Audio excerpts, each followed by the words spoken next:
guys. Hey, look at this. It's like I'm on a roll.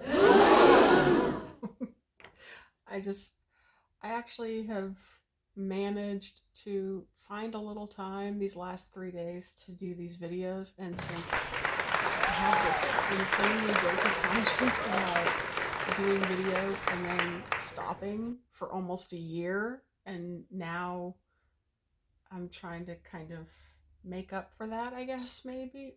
I don't know. I don't know if it matters to anybody. But here I am, and I'm going to try to do a shorter video because I realize most of my videos are pretty long. But I'm going to also, in the description box, provided everything works out the way I want to, I'm going to scan in some stuff that might help you. You can print it out and you can use it. You know, whatever you want to do with it. It's just some charts and some vocabulary and just different things. Nerdy side note, I've been working on writing a Latin textbook for the last 21 years. It's not done. And for the last 10 years, I really haven't touched it very much because, well, I have kids. So, yeah, kids take up a tremendous amount of time. But anyway, you know, it gets a little attention here and a little attention there, and I worked on it really hard and really furiously when I was in college and grad school, and when I was still single, and then I got married and I had kids, and you know, life changes. So I'm gonna try to attach some things from my textbook, and if it helps you, great. If not, well, sorry, I tried. Okay. So today I want to do third declension neuter because I'm not certain that I ever did the neuter in my previous third declension videos. So I want to do them today. They're not super common. I mean, they are out there, so you do need to know them. But I would say masculine and feminine in third declension are much more common than the neuters are. But that does not give you a free pass and say, oh, well, I don't have to learn these. Yes, you do, because you will come across them. It's just that it's not going to be as often as you would a masculine or feminine. So, first of all, I wish I wouldn't have labeled my board. I was trying to, you know, kind of plan. This is usually very off the cuff. Actually, I'm not gonna do the neuter right away. I want to review third declension really fast. Okay, we're just going to do one third declension example. Okay, it's going to be a masculine, but the masculine and feminine do the same thing. Okay, usually when you see a third declension noun, you'll have masculine, feminine, and then you'll have neuter for the endings. They'll give you the masculine / feminine endings. Try saying that 5 times fast. And then they'll give you the neuter endings because the masculine and feminine match. Okay? So I'm going to do rex, regis. Okay? And that is masculine. It means king. Okay? We're just going to break it down and look at how to find the stem. Okay? Because in third declension, your stem is crazy. Okay? And then I'm going to move into the neuter, and I'm going to try to keep this video short because I need to spend time with my violin, and I didn't do it yesterday. And yeah, I'm working on a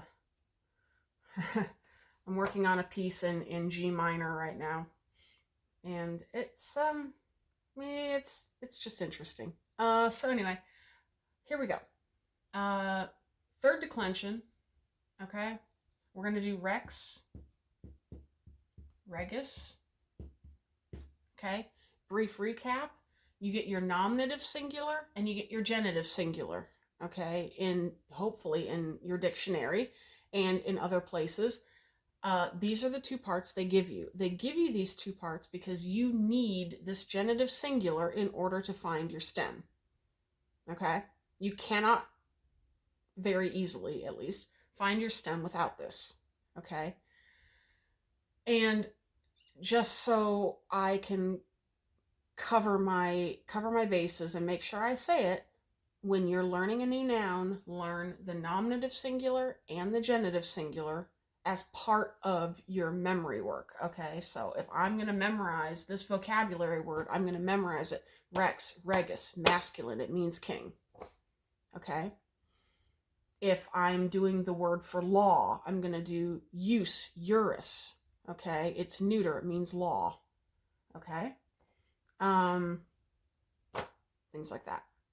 Okay, so memorize your nominative and your genitive together as part of your definition for your vocab words, for nouns, and for adjectives too. Especially when you have three forms of your adjective, like pulcher, pulchra, pulchrum means beautiful.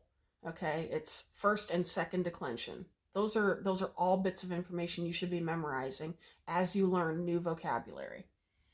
So here we go. We have our cases. We have nominative, we have genitive, we have dative, accusative, and we have ablative. And I'm sorry if my handwriting isn't awesome. I'm still working with this tiny board and I'm at a weird angle, which I could try to fix, but I'm not going to waste video time doing that. I'm just going to turn a little bit. So we know what our nominative singular and our genitive singular is going to be. Now, what we have to figure out before we start messing with this thing is where our stem is. For the third declension, you're going to find your stem by going to the genitive singular and you're going to take off the IS. Your stem for this word is reg. Okay? That's your stem. And to that, we are going to add our endings. Okay?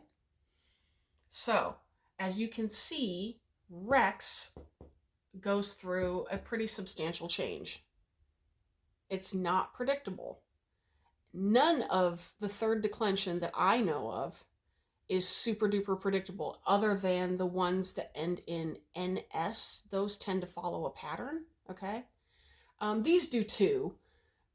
If you're nerdy like me and you want to study the patterns, you can. There are books that will teach you why the X breaks down into a G. They'll teach you. If you have the time to study that stuff, go for it. I will tell you for free, because nobody cares, and because I like sharing information that nobody cares about. It used to be regs, regus. Okay? That's what it used to be. And like so many other words, they heard regs, regs, regs, regs, regs, regs. Okay? If you say it fast enough, you say it sloppy enough, you get rex. Oh my gosh. What happened to that thing? Okay. You get rex. All right.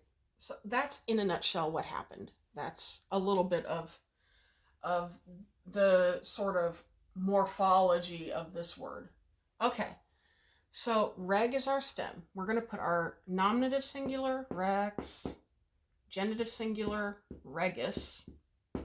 Now we have our stem, reg. Okay. We need our ending. Okay, our dative singular ending in the third declension is I. Okay, so it's reggy.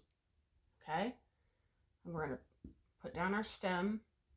Our accusative singular ending is em, regem. Okay, ablative, reggae, not reggae. It's not Jamaican music. Okay, it's reggae. Okay, all right, in the plural, we're going to have reges. Okay, and actually, if memory serves me correctly, this is a long E, it's reges.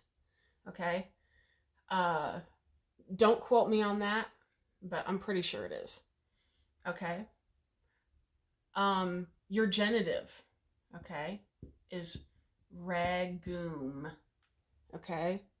Kind of like ragu, the pasta sauce, but okay, my brain goes in weird directions to help me remember things. That's what you have to remember about me when I'm making these videos, is that these are the strange, crazy things that my brain does so that I can remember all of these different things. Now, we're going to ride the I-bus, okay? Regibus. Okay, here's the I-bus. I happen to like it because it's something that's kind of hard to forget. Okay? You're going to see this one again, okay? And then you're going to see the I-bus again, Regibus. So there you have it. Okay? Woo. This is king. It's masculine because we're talking about a male person, so natural gender applies. Okay? And now we're going to do neuter. Now, neuter. It would be convenient to say that neuter things are always things, and it's true, but it's not extremely helpful in that we're still giving a gender to a thing, and not all things are neuter. Okay, Mensa is a thing, it's a table, but it's feminine. See what I'm saying? Yeah, so it's convenient to say, well, it's neuter because it's a thing. Well, that's not really accurate, because there are things that are feminine. There are things that are masculine. So, well, like, yeah, it's just, it's neuter because it's neuter. And you know, you can do your research on why Latin is the way it is if you want to. But you can't just whittle it down to, well, it's neuter because it's a thing. You can't start thinking that. Because if you think that, then you're going to think of all things as neuter, grammatically speaking, in Latin. And it doesn't work that way. It just doesn't work. So here we go. We're going to do neuter, and we're going to do nominative, genitive, dative, accusative, and ablative. Singular and plural. Now, my neuter rule that I've mentioned at least once that I know of, my neuter rule still stands. Your nominative and your accusative are going to match, okay? And so in the singular, they're going to be the same, and then in the plural, they're going to be the same, and they're going to end in A, okay? Those are your neuter rules, and it's really helpful because if you know one, you know the other. Okay, so if you know those four, you've got 40% of your declension figured out. Oh, and by the way, they give you, hopefully, the nominative and the genitive. So you got another two.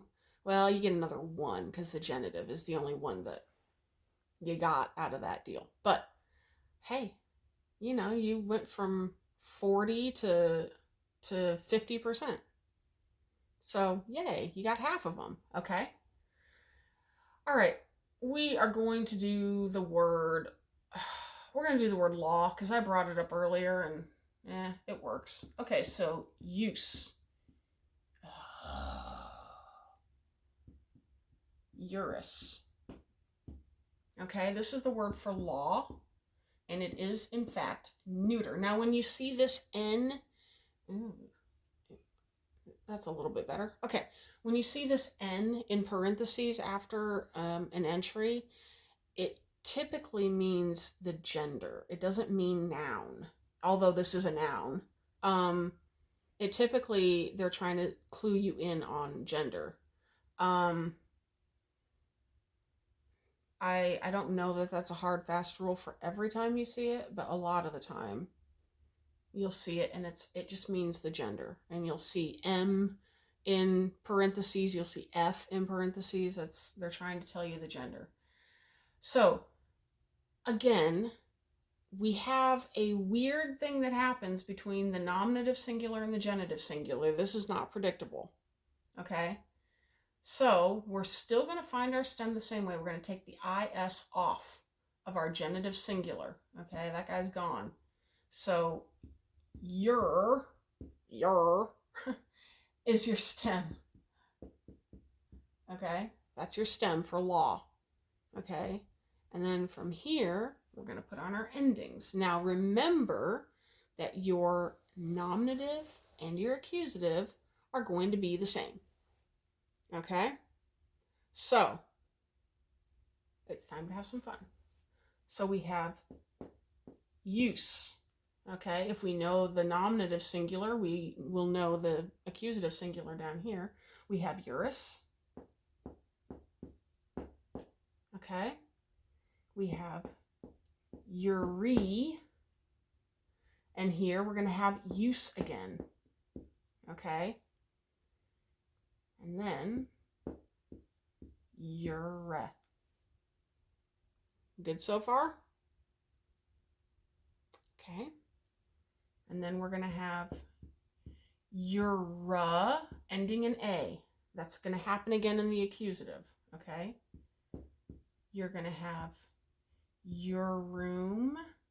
Do not let that fool you into thinking that this is an accusative in the second declension. That's a big temptation. Don't go there, okay? We have uribus. We have ura again, ending in a. Neuter rules, okay? And we have uribus. We have to ride the I bus, okay? So this is your declension for third declension, neuter. Neuter, neuter, neuter. Okay. Let me see if I have any others. I spotted an error on my on my chart here that I made for myself. So that's always good. Let's do one other one. I got another one here that I can use. I have to fix that error because it's driving me nuts. All right, let's do another one. Let's do the one for song or poem. I'm going to erase the title for now. The video will be labeled, so don't fret if you're worried that you won't be able to see what I'm doing. The video will have a title, so you will know what you're walking into. All right, so nominative, genitive, dative, accusative, and ablative. Okay, I don't know why I only put a period after ablative and not after the others. We're going to do Carmen. Carminis. This is the word for song, poem. It's got a few different uses. But anyway, you'll see this a lot in like operas and stuff like that. They'll refer to things with a Latin title. And so, yeah, that's what it is. Usually if it's opera, they're taking the Italian, but the Italian looks like Latin because it is the closest relative, so to speak. It's, you know, it's like the geographical distance was very small because Rome is in Italy and Rome is where Latin came to be. And so, you know, the stuff that happened in Italy is going to have less of a geographical and cultural difference. And so you're going to have less change. All right. Anyway, so song or poem, this is neuter. Okay. I know we like to think of songs and poetry as being feminine, but it's not. All right. So here we go. We're going to find our stem by taking the IS off. And this is our stem right here. Okay. This is our nominative singular. This is our genitive singular. So we have Carmen, Carminis. Okay. Now our stem, Carmin. Does anybody remember what the dative singular ending is going to be? I. Okay? Does anybody remember what the accusative singular is going to be? It's already up on the board. We're just playing matchy-matchy. It's going to be Carmen again. Okay?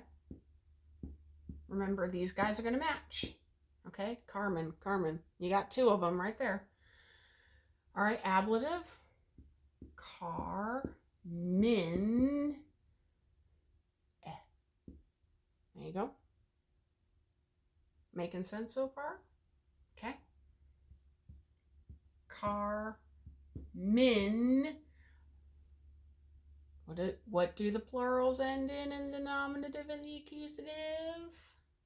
A. Carmina. And we have carmenum, carmen, riding the ibus. Okay. And then we have Carmina, because we have to match. Match, match, match. And we have the ibus again. Okay, riding that ibus. All right. So there you have it. The word for song or poem. And it's neuter. This is third declension. Third declension is a huge family, so get really, really cozy with it, because you'll see it a lot. Adjectives, nouns, all of it. It's expansive. So it's one of the harder, I think, one of the harder memorizing tasks in Latin, but it's fairly easy to identify. I mean, when you see it, you get a sense after a while of, okay, well, it follows a pattern that I recognize, so it's third. But yeah, it's an exposure thing as well as a memorizing thing. What I want to do in my next video is I want to do a little translating, and I'm gonna pull. I think I'm gonna pull some short, not stories. Well, sort of stories. Yeah, I guess you could say stories. I want to pull some short little snippets and put them up and then work through them together. Some somewhat sanitized for your protection Latin, but it's good practice just to put all of the things that you know together. And I will try to be prepared with maybe a little vocab help, because some of the vocab I'm sure I haven't hit in my videos. And so I can't really hold you responsible for it unless your teacher is teaching those words. But that's what I want to do for my next video. And then we're going to move on with more new information. Not that that's not new, it kind of is, but you know, more grammar after that. So that's kind of my plan. I don't know. Maybe it'll work out, right? I mean, sometimes my plans prevail, and sometimes people just laugh at me while I fumble around and mess everything up. But anyway, if you have questions or comments or concerns or grievances or recipes or answers, put them in the comment section down below and I will get back to you. And I'm going to try to scan in some, I hope, helpful little charts and vocabulary and things like that that you can use. You can print it out if you want it, or you can just ignore it. It's free, so you know, you don't have to buy it from me. Who knows, maybe in another 20 years I'll actually get my book published, and then you will have to buy it. Of course, by then, if you're still studying Latin, you won't need my book. Anyway, I will talk to you guys maybe tomorrow, but I doubt it because we're going out of town tomorrow. But that's okay, because it gives me time to prepare something. So maybe my next video will be less off the cuff. Wouldn't that be a nice change? I will see you guys later. Bye.